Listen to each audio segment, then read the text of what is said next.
had to talk to it there. He helped me, his teams helped me to be a better manager.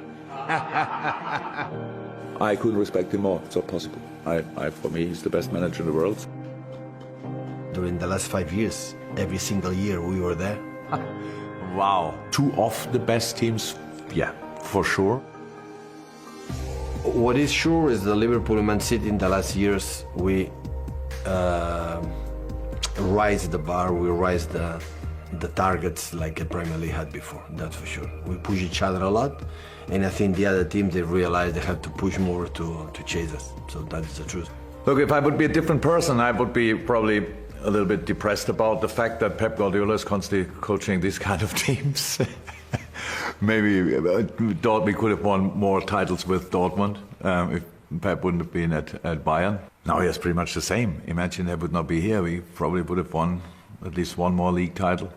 But I'm not like this, thank God. So I'm completely happy with our situation, but I respect a lot what they are doing, to be honest. It's an insane football team. And for me, the world's best manager. So that's a combination which makes it quite tricky.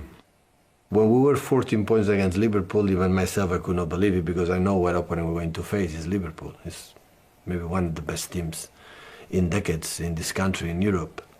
So I know it. The reality is 1 point right now, or we can 1 up, or 2 or 3 down. This is the normal, the reality. So this is what I have to be. And again, it's an honor to be there, to fight for, to beat them and win the Premier League.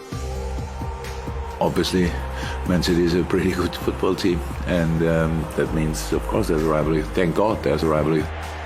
For me as a manager, I said he's the best contender I ever faced in my career.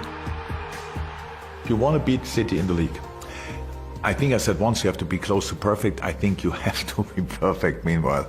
There's just no space for any kind of little drops or failure or whatever.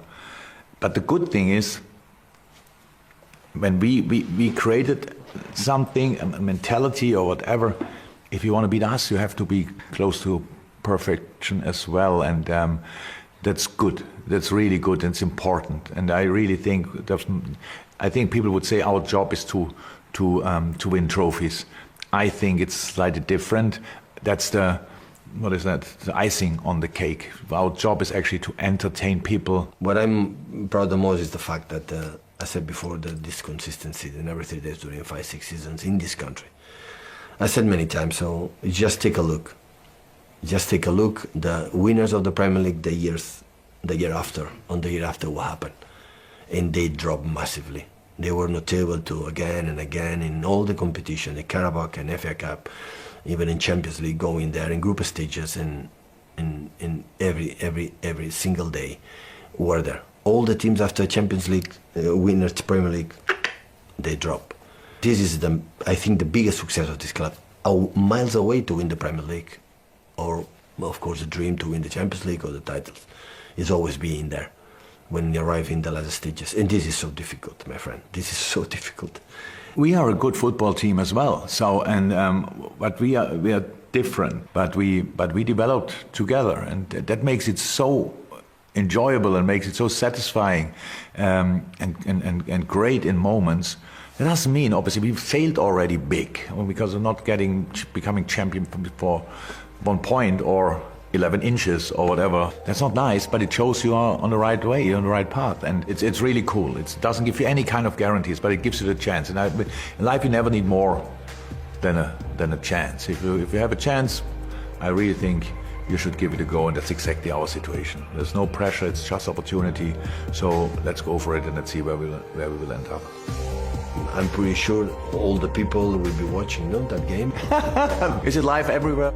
This is the most difficult game in the world of football. Since many years, we try to compete against this legendary club. For us, it's an honor. Hopefully for them too. Who? Yeah. Oh, good. I want to make a joke, but it didn't work. Thank you. See you on the grass.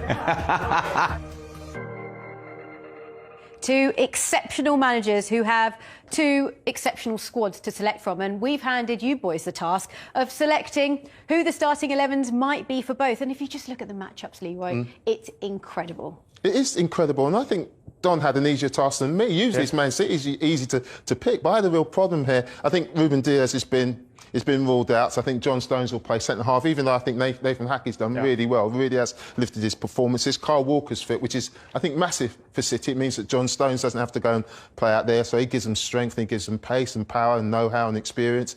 The midfield, I think, picks itself. I think that's, for the big games, that is City's best midfield. Bernardo Silva, he seems to, have an extra bit of rocket fuel on his back when he plays in these games. Yeah. Rodri and De Bruyne, who's at the top of his form, we'll speak about him a little bit later. The front three was really difficult for me. But I think these are the players who are in top form. I thought Sterling against Burnley was terrific, even though he played down the right-hand side. I think Mahrez has been terrific, and he's the sort of player that could cause Andy Robertson a few problems at left-back. And this guy, I just think he's going to be an incredible footballer. And I think for the big games, when he plays in that false nine position, not only does he give you a goal threat, but he also supplements the midfield. He gives control of the ball, control of the game to City. He plays with De Bruyne, and he understands the role absolutely perfectly. And then you look at their bench. Look, it is so strong. £100 million Gundogan, who scores goals. You've got Zinchenko, who's a regular last season. Then you've got a couple of young lads, Fernandinho, with vast experience, to an outstanding squad. But I think that'll be the starting 11, Don. What about Liverpool? I think my team, or Liverpool's team, from Jurgen Klopp's point of view, is a pretty easy one to pick, especially at the back and midfield. I think this back five picks itself. There'll be no changes. I think that's his strongest three. I mean, I've got a doubt over Jordan Henderson. It might be Naby Keita, the form that Naby Keita is in. But I think he might go with Jordan Henderson's experience, Fabinho, Thiago. The top end of the pitch now starts getting interesting for Liverpool. Many people think that he might go with Diaz, and he might, I could be wrong, or Firmino instead of Jota.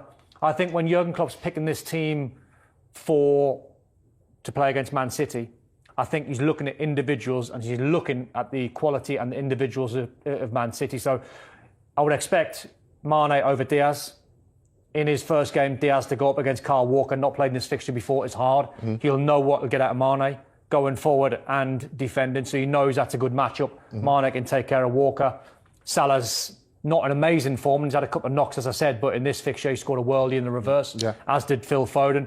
The interesting one is it going to be Jota or Firmino? I think Firmino now is rivaling Jota for a start. I've just got the feeling that Firmino might be the player, if Liverpool are hanging on to a 1-0 lead or a 1-1 draw, whatever the scoreline might be, in the last half an hour to try and secure possession. But I think early on, I think Jota will play to try and get at Laporte and John Stones and use his pace. Absolutely, and you haven't even mentioned the bench, because all of a sudden Liverpool's bench looks incredible, doesn't it, Seema? It's incredible. And actually, you said about Diaz, he started, didn't he, against Benfica, so that was already sort of a sign that he might start. And one player I don't think will start, I'm not going out on a limb here, seems, is James Milner at right back. Oh, OK. Because he should have been sent off in the reverse fixture. So that's where probably James Milner will be, or coming off the bench using his experience.